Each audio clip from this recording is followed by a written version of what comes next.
Grant Hale took my work the way some people take pens from a desk. Like it was always his. The first time he did it in public, it was during our Monday leadership huddle. A wall screen showed the client dashboard I built over 6 weeks. It tracked late invoices, flagged errors, and predicted cash gaps before they happened. Grant stood at the front with a remote in his hand. He didn't look at me once. "I built a simple control model," he said, clicking to my slide. "It will stop payment delays by 30%. 30% was my estimate. My math, my testing." Heads nodded. A director smiled. Someone said, "Nice work, Grant." Grant smiled like it belonged to him. I didn't correct him, not because I was scared, because I was thinking. After the meeting, I opened the project folder and checked the trail. Every file carried my name. Every version had my edits. Every comment showed what I warned about and when. Grant walked past my desk and tapped the table twice. "Good support, Arya," he said. Support. That word was a boundary line. He was telling me where he planned to keep me. I watched him go, then wrote 3 notes on a sticky pad. 1. Don't argue. 2. Don't rescue. 3. Let the client measure him. I didn't need revenge with noise. I needed a stage, and Grant had already booked it. By Wednesday, Grant was acting like the dashboard was his signature move.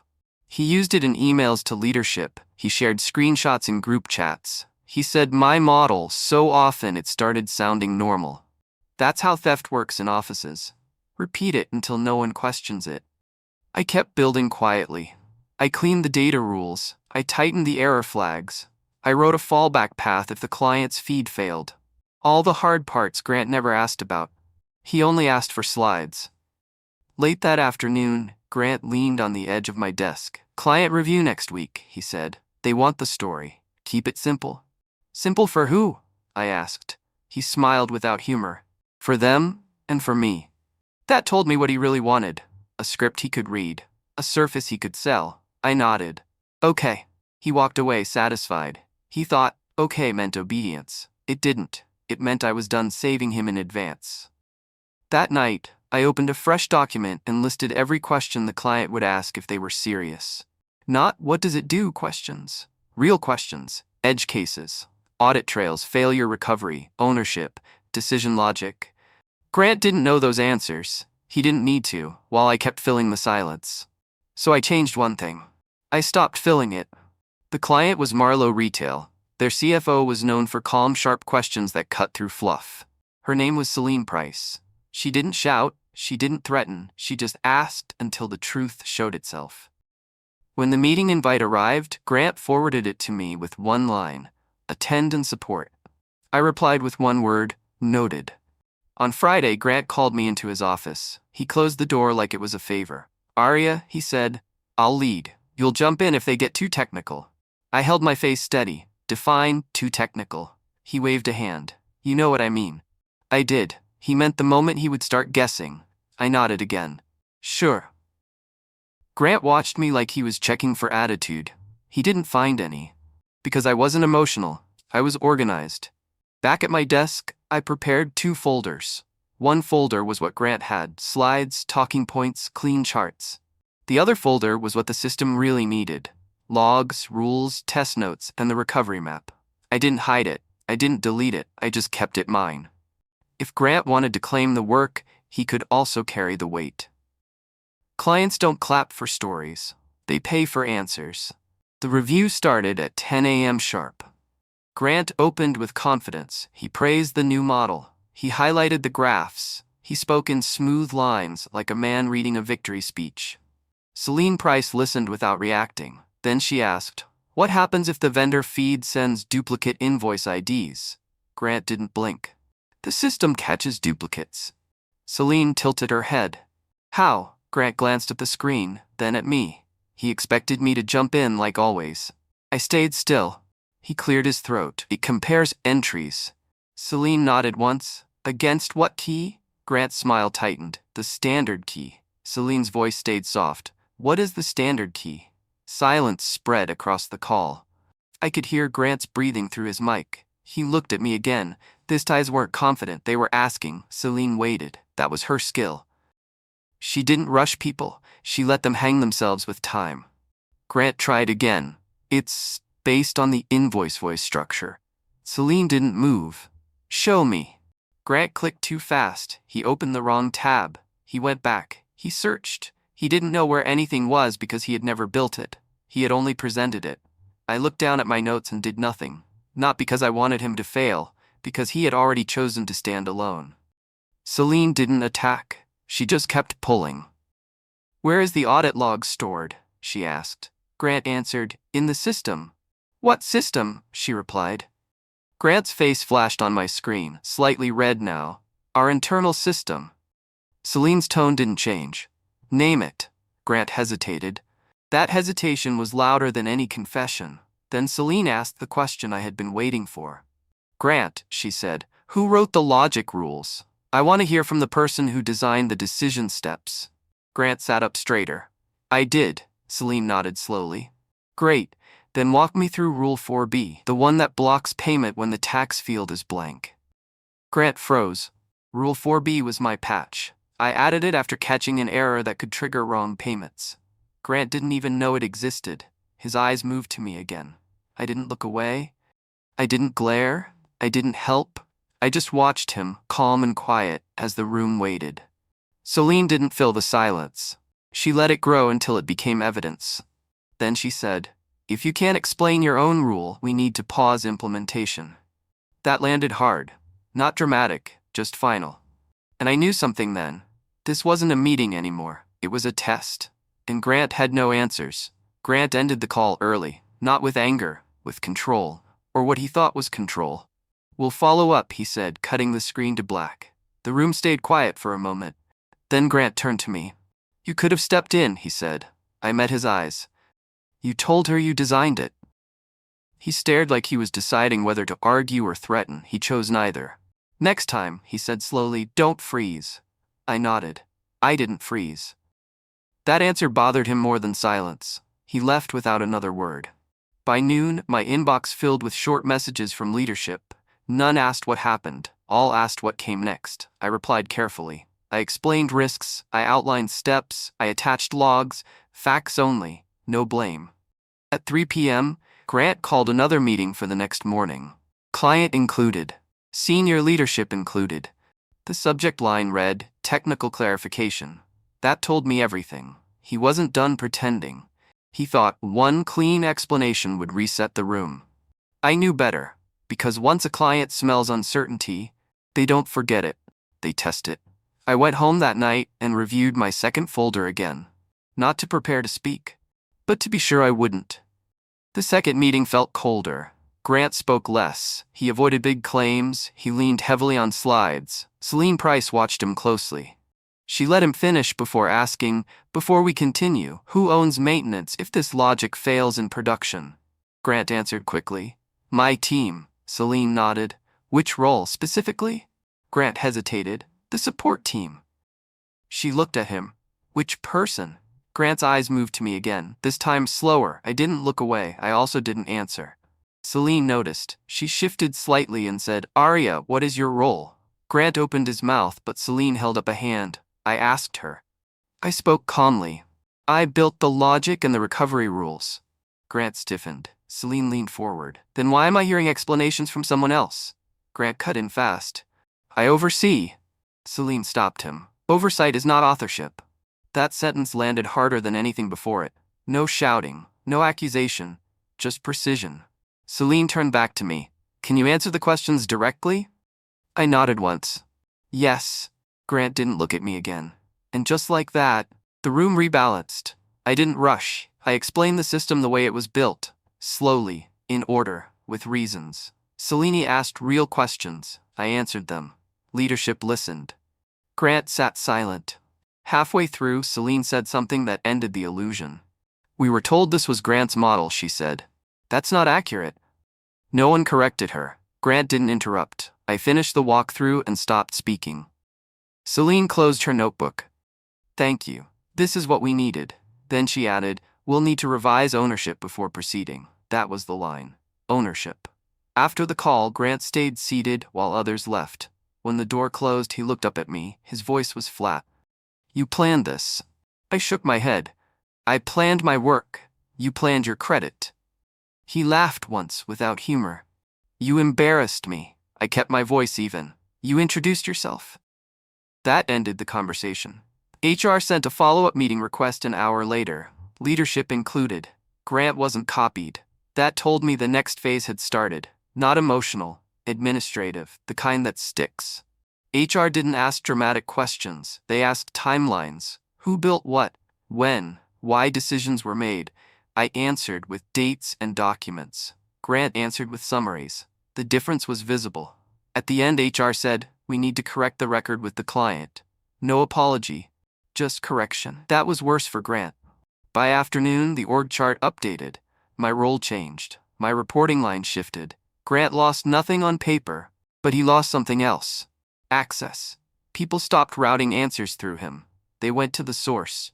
Grant tried once to reassert himself in a meeting. He was ignored politely. That night, Celine emailed me directly. We're proceeding with you as technical lead. I replied with one sentence. Understood. No celebration. No victory lap. This wasn't revenge, it was alignment. Grant had built his authority on borrowed certainty. Once that certainty was questioned, everything collapsed quietly.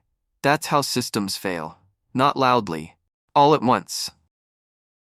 The final change came 2 weeks later. Grant was reassigned. No announcement, no drama, just a calendar shift and a new manager in meetings. He avoided me after that. Not out of anger, out of recognition. He knew what happened. He also knew there was nothing to argue about. The client relationship stabilized, payments flowed, the dashboard worked, exactly as designed. One afternoon, Celine said something that stayed with me. Silence isn't passive, she said. It's often the most honest response. I agreed, because when someone takes your work and asks you to hide behind them, silence becomes a mirror. And not everyone likes what it reflects. I never raised my voice. I never warned anyone. I simply let the client ask the questions. And I let the answers land where they belonged. Grant's replacement didn't announce himself. He just showed up on the meeting invite. Elias Monroe, interim operations lead. Grant was still copied on emails but no longer addressed directly. When people spoke, they spoke to Elias. When questions came, they came to me. That shift mattered. Elias didn't pretend to know what he didn't. On his first call, he said, Aria built this. I'll let her explain. No tension, no ego. The client relaxed immediately. After the call, Elias asked me one question. What do you need to keep this stable? I answered honestly. Clear ownership, fewer shortcuts. He nodded. Done. By the end of the week, the project roadmap had my name on it. Not as support, not as backup, as owner. Grant sent one message that Friday. We should talk. I didn't reply, not because I was angry, because there was nothing left to explain. The system had spoken for me. Work moved faster after that. Decisions didn't stall. Meetings ended on time. No one waited for permission that never came. Elias asked for documentation. I gave him everything. Not to protect myself, but to protect the work. One morning, a junior analyst asked, How did you get leadership to listen? I answered simply, I stopped translating for someone else. She looked confused but thoughtful. Grant appeared less and less. When he did, he stayed quiet. He watched conversations like someone studying a language he used to speak. In one meeting, he tried to jump in. Elias didn't stop him. The client did. I think Aria was explaining that, Celine said calmly. Grant closed his mouth. That was the last time he tried. No confrontation followed. No apology. Just a slow retreat. Power doesn't always leave with noise. Sometimes it fades when it can't justify itself anymore. The client signed the extended contract. Celine sent a short note. Thank you for clarity and consistency. That was all. Leadership forwarded it internally. My name was highlighted once. No praise attached, just acknowledgement. That was enough. Elias scheduled a process review and asked me to lead it. I didn't prepare a speech. I prepared a checklist. At the end, Elias said, This should have been standard. I nodded. It wasn't. He looked at me for a second, then said, It is now. Grant was reassigned the following Monday. Different department, different scope, no direct reports. He didn't say goodbye. I didn't expect him to. Some people don't learn from exposure. They learn from limits. With Grant gone, the office felt quieter, not relaxed, focused. People asked fewer vague questions, they wanted specifics now, evidence. That culture shift lasted. One afternoon, HR asked me to help define role boundaries for future projects. I agreed. Not to control, to prevent repetition.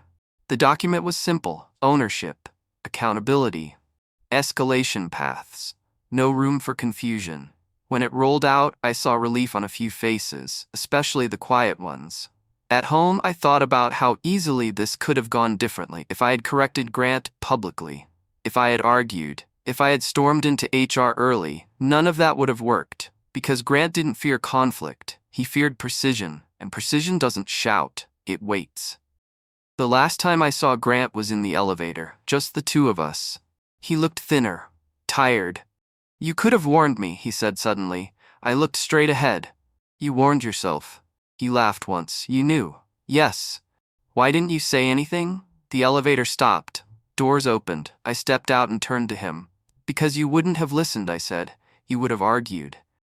The doors closed behind me. That was the end of it. Not dramatic, not emotional, just finished. The client trusted the system. Leadership trusted the work. The questions went where they belonged, and no one ever took credit for my work again. Because the silence had already done its job. With Grant gone, my work didn't slow down, it sharpened. Elias kept meetings tight. If someone didn't know an answer, they said so. Then we found it. No guessing, no cover. That alone changed everything. The client noticed. Celine asked fewer follow-up questions because she didn't need to. The system behaved the way it was designed to behave. One afternoon, Elias asked me to review a proposal from another department. It was rushed. I sent it back with comments. He read them, then said, "You're careful." I nodded. "Careful saves money," he smiled. "And reputations." That was the line. Reputation. Grant had spent his on borrowed work. Elias wasn't interested in that. By the end of the quarter, leadership approved a permanent structure. Technical ownership lived with builders. Presentations followed facts, not titles. No announcement was made, but the shift was complete. I didn't feel proud. I felt relieved. Work without noise is easier to carry. The next client review felt routine. That alone felt like a victory. Celine joined on time, asked 3 questions, and approved the next phase. Before logging off, she said, "This process works because people answer for what they build." I muted my mic and wrote that sentence down, not as praise, as policy. Later that day, Elias asked me to help train 2 new analysts. I agreed. I showed them the logic, but more importantly, I showed them how to document decisions. "Why so detailed?" one asked. "Because memory lies," I said. "Documents don't." They nodded. Grant never reached out again. I didn't wonder why. Some people don't want conversation, they want distance. And distance was fine with me. Months passed. The dashboard became standard across 3 teams. The logic held, errors dropped. Leadership stopped asking who built this. They already knew. One afternoon, HR sent a short survey. One question stood out. "Do you feel your contributions are accurately represented?" I checked yes. Not with pride, with certainty. That night, I thought about the moment Grant first said "my model." If I had spoken then, the story would have ended early, and badly. Silence had given the system room to reveal itself. That mattered more than any confrontation. I slept well. Elias announced he was moving on. Before he left, he called me into his office. "You handled pressure without noise," he said. "That's rare." I thanked him. He added, "Don't teach people by correcting them. Let them test themselves." I smiled slightly. "That's how this started." He nodded. "Exactly." The new lead joined a week later. She asked one question on day 1. "Who owns what?" I answered clearly. And that clarity stayed. The last time the client mentioned Grant's name, it was indirect. Before, Celine said on a call, we heard confidence. Now we hear accuracy. No one responded. We didn't need to.